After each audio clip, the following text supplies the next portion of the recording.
फवाद हसन फवाद की भी हो गई सुनवाई, दूसरे केस में भी जमानत पाई। 1.5 साल से जायद अरसा नैब हिरासत के बाद मिलेगी रिहाई। लाहौर हाईकोर्ट का आमदन से जायद असासों के केस में 1 करोड़ रुपए के मचलकों के एवज रिहाई का हुक्म। आशियाना हाउसिंग केस में जमानत पहले ही हो चुकी। शहबाज शरीफ का जमानत का खैर मकदम। उधर नैब का फवाद हसन फवाद की जमानत चैलेंज करने का फैसला।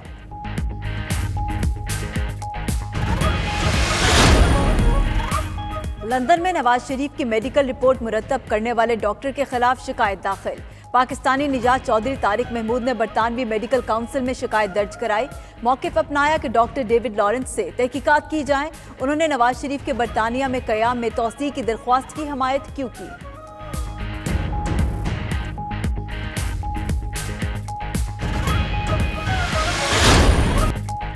कप्तान के खिलाड़ियों के एक दूसरे को बाउंसर और यॉर्कर। फयाजुल हसन चौहान की फवाद चौधरी पर कड़ी तनकीद। प्रोग्राम हो क्या रहा है में उन्होंने कभी अपने टोले के खिलाफ बात नहीं की, लेकिन अब मजबूर हो गए। फवाद चौधरी ने इस बार तो ज्यादा ही डिसिप्लिन की खिलाफ वर्जी कर दी। वो वजीर आला की तब्दीली से मुतल्लिक गुफ्तगू से इज्तनाब करें। वो हर उस काम में हाथ डालते हैं जिससे मुल्क मुश्किलात का शिकार होता है। वो अपने आप को कंट्रोल करें।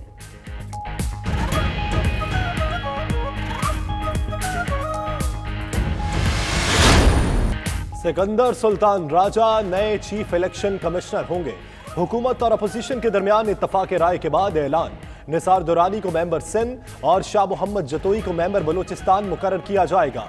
शीरी मजारी का कहना है पार्लियामान की मजबूती के लिए इत्तफाक राय की इस रिवायत को आगे लेकर चलेंगे।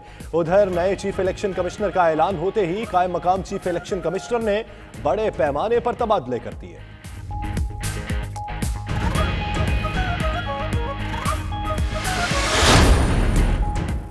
चीफ इलेक्शन कमिश्नर के लिए उस नाम पर इत्तफाक किया गया जिससे इदारे की साख बहाल करने में मदद मिलेगी।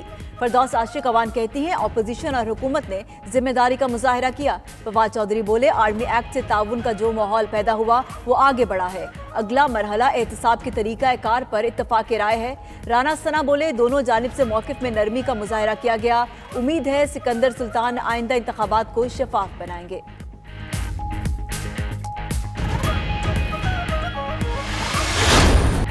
इमरान खान की हुकूमत अवाम के लिए बन चुकी आजाद। बिलावल भुट्टो का कराची में खिताब। बोले गंदुम बेचने वाले मुल्क को खरीदने वाला बना दिया, अब मजीद बर्दाश्त नहीं कर सकते। आज एक नहीं 2 पाकिस्तान बन चुके।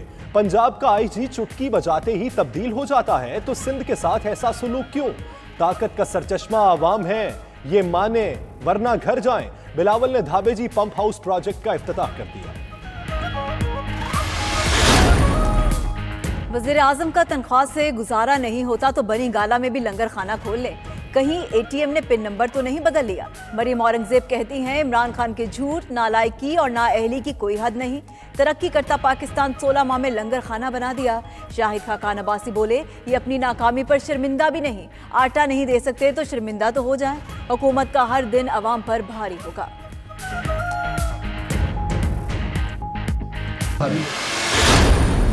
आटे की कीमत में आटे में नमक के बराबर कमी। चक्की मालिकान ने आटा 2 रुपए सस्ता कर दिया। कीमत 68 रुपए किलो हो गई। उधर कोयटा में 20 किलो आटे का थैला 1200 से 1300 रुपए में फरोख्त। खैबर पख्तूनख्वा में नान बाइयों से मुज़ाकरात कामयाब। 170 ग्राम की रोटी 15 रुपए, 115 ग्राम की रोटी 10 रुपए में मिलेगी। सिंध में फ्लोर मिल्स को गंदम मिलने के बाद कीमत में कमी का इम्कान। पाकिस्तान में वाफिर गंदुम मौजूद है। वफाकी वजीर खुसरो बख्तियार का सेनेट में इजहार ख्याल। बोले पब्लिक सेक्टर में 40 लाख टन गंदुम मौजूद है। उधर फयाजुल हसन चौहान का कहना है कि आटे का बहरान पंजाब में नहीं सिंध में है। समीउल्लाह चौधरी बोले पंजाब के पास 23 लाख टन गंदुम का जखीरा मौजूद है। असलम इकबाल ने कहा 55 फ्लोर मिल्स के लाइसेंस मंसूख कर चुके।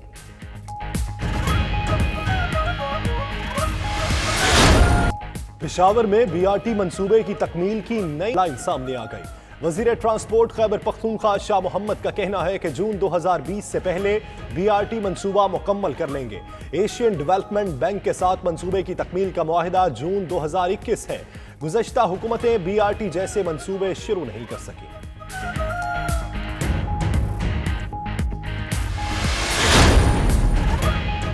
वज़ीर आज़म Imran Khan World Economic Forum में शिरकत के लिए डेवोस पहुंच गए। वज़ीर ख़ारजा शाह महमूद कुरैशी, मुशीर तजारत अब्दुल रज़ाक दाऊद, मुअव्विन ख़ुसूसी जुल्फ़ी बुखारी और डॉक्टर मोईद यूसुफ भी साथ गए। इमरान खान आलमी इक़्तिसादी फोरम से खिताब के अलावा कई आलमी रहनुमा और कारोबारी शख्सियात से मुलाकातें भी करेंगे। अमरीकी सदर डोनाल्ड ट्रंप से भी मुलाकात मुतवक्के।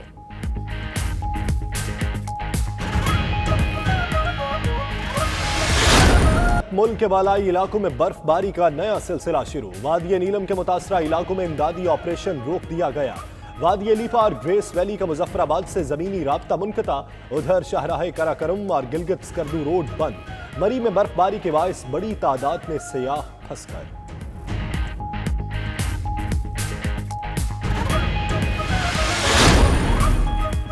बांग्लादेश क्रिकेट टीम के दौरे का शेड्यूल तब्दील। मेहमान टीम T20 सीरीज के लिए अब जुमेरात के सुबह 10 बजे लाहौर पहुंचेगी।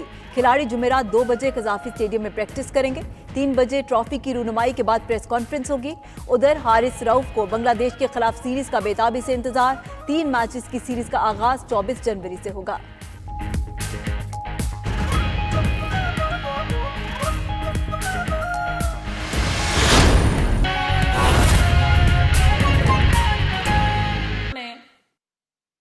कल इस हवाले से एक बहुत अहम मीटिंग की और वो तमाम कांटे जो छोटे कारोबारी हजरात के रास्ते में फैले हुए थे, बिखरे हुए थे, उनको एक एक करके चुना और बोर्ड ऑफ इन्वेस्टमेंट के हमारे चेयरमैन की हैसियत से इनको ये क्रेडिट जाता है कि इन्होंने वो तमाम मुश्किलात जो जिससे हमारा कारोबारी तबका गुजर रहा था उनको महसूस करते हुए वजीर आजम के पास एक कम्प्रीहेंसिव रोड मैप लेके आए और कल प्राइम मिनिस्टर ने उसकी बाज़ाब्ता मंजूरी दी, जिसको ये तफसील से बयान करेंगे।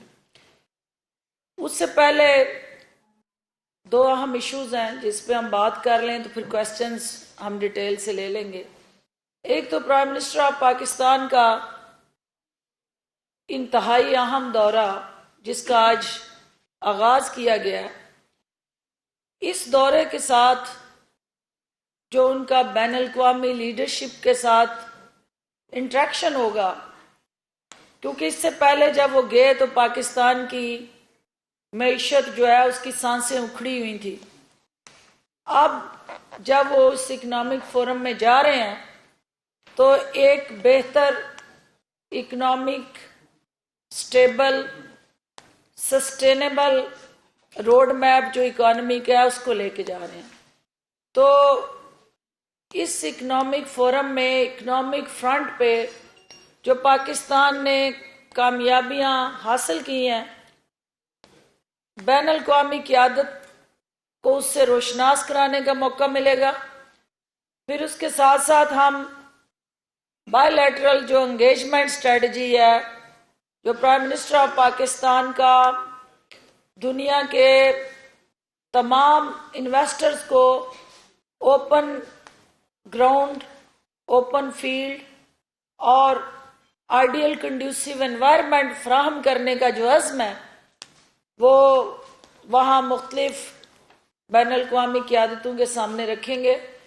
और ease of doing business Pakistan में जो उन्होंने एक ग्राउंड तैयार कर दी है कि सरमायाकार आएँ और उस ग्राउंड पे खेलें, परफॉर्म करें और उससे पाकिस्तान को भी फ़ायदा हो और जो इन्वेस्टर आए उसको भी प्रोटेक्शन मिले। इसके साथ साथ चूँकि बहुत अहम इशू है जिसके लिए प्राइम मिनिस्टर ने तर्जमान, वकील और उनका सफ़ीर बनने की जो बात की, वो कश्मीर का इशू है। और कश्मीर के हवाले से जो उनकी UN जनरल असेंबली की तकरीर है, इस फोरम से अपने उन तमाम जो इनिशिएटिव्स हैं जो कश्मीरी अवाम के हकूक़ के लिए वज़ीर आज़म ने बैन अल-अक़वामी सतह पे वो इक़दामात उठाए हैं, वो ताज़ा तरीन जो कश्मीर की सूरत हाल है उसके हवाले से भी बैन अल-अक़वामी क़यादत को आगाह करेंगे। और ख़ुसूसन हिंदुस्तान का जो एक रियासती दहशतगर्द का असल चेहरा है, हकीकी चेहरा है, जो 5 माह से जायद का अरसा गुजर गया